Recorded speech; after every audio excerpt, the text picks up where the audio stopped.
The Kennebec River, at 170 miles from near Moosehead to the sea, it's Maine's longest and biggest river, and for more than 2 centuries it has powered inland Maine, with multiple dams driving mill wheels and nowadays electric turbines. But that power has come at a price to nature, especially for migrating fish that often can't get past the many dams. This is a big piece of infrastructure that has been in this river for a long, long time. The Nature Conservancy, an international environmental group, has plans to change that. The group has worked out a deal with Brookfield, the owner of most of Maine's hydro dams, to buy 4 of them on the Kennebec River and eventually, in some way, take them out. We have a vision for the Kennebec as a free-flowing river that is accomplished in a way that both restores the ecological health of the river and also strengthens the economy of the region. Alex Moss is spearheading the Kennebec Dams project for the Nature Conservancy. They have negotiated a purchase for $168 million and are scheduled to close the sale in the summer. We met in Skowhegan, home to one of the 4 dams. The others are in Waterville, in Winslow, and Fairfield. All are hydro dams and still generating 47 megawatts of electricity for the Maine grid. That's not a small amount. Right. Do you have any qualms about losing that? No one in the state of Maine right now takes lightly our energy needs. What we're committed to do is take the time to work with energy developers and others as dams are decommissioned to find new sources of energy generation and storage that can replace them. All of that, he says, will take time to figure out. So for the next several years, nothing will change. The Conservancy will own the dams, but Brookfield will continue to operate them as usual.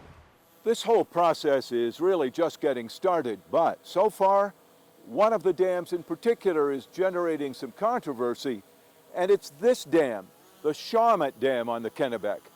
Not so much because of the dam itself, but because of the water that's behind it. Because the river water, called the impoundment, is the water source for Maine's biggest paper mill, the Sappi Somerset Mill, actually one of the largest in the world and one of Central Maine's most important employers. We have about 750 to 800 employees here at the mill. For every job that we have here at the mill, that results in an additional 8 jobs in the local community. So the mill really impacts over 6,000 jobs in the local community. It's also a vital market for much of Maine's forest products industry. But Vice President Sean Wallace says the mill cannot function without the water it brings in from the river. The paper making process requires water. Large amounts of it. Yeah, we use just under 30 million gallons per day of water here at the mill. And so water is essential for the paper making operations. And so without the impoundment, that negatively would impact the operations here. And that prospect has lots of people in these towns and cities worried, right along with Sappi. Where things are at right now, how worried are you about this? Well, we're gravely concerned. I think this creates a cloud of uncertainty for our hardworking employees, all the people that support the mill, the local communities. It's not an option for us to have work that we are a part of at the Shawmut Dam that jeopardizes the viability of the Somerset Mill. Alex Moss says the Nature Conservancy also owns and manages several 100,000 acres of Maine forest land and knows how crucial the Sappi Mill is.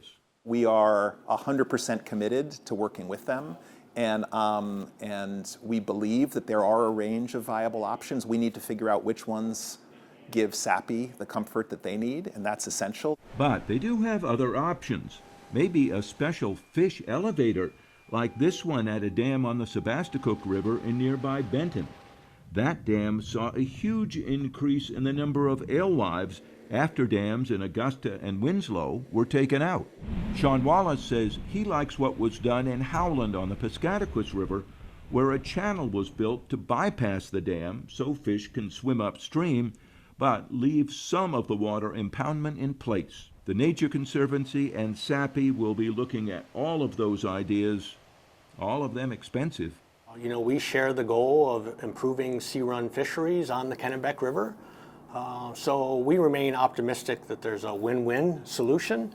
Who's going to have to pay the bill? I mean, is it Nature Conservancy? Would some of it end up having to fall on you? Well, we certainly hope not, but I think that's yet to be determined. Alex Moss says the Nature Conservancy might pay. I mean, we're committed to bringing new resources to the table to solve these problems. That's an important part of this. He says they have already raised $143 million in donations and pledges, and even there, the future of the mill is an issue.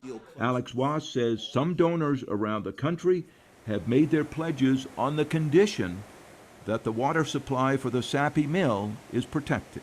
That is interesting. So you had some people pledge money, but only if you take care of the Somerset mill. That's a condition, that's right. There's some people, because they understand, as we do, that this only works if we take care of the economy of the region, if we take care of the communities. There are many other issues and even more questions to answer in the months and years ahead.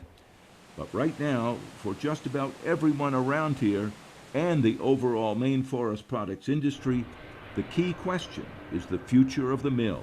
No one wants to lose it as change comes to the Kennebec.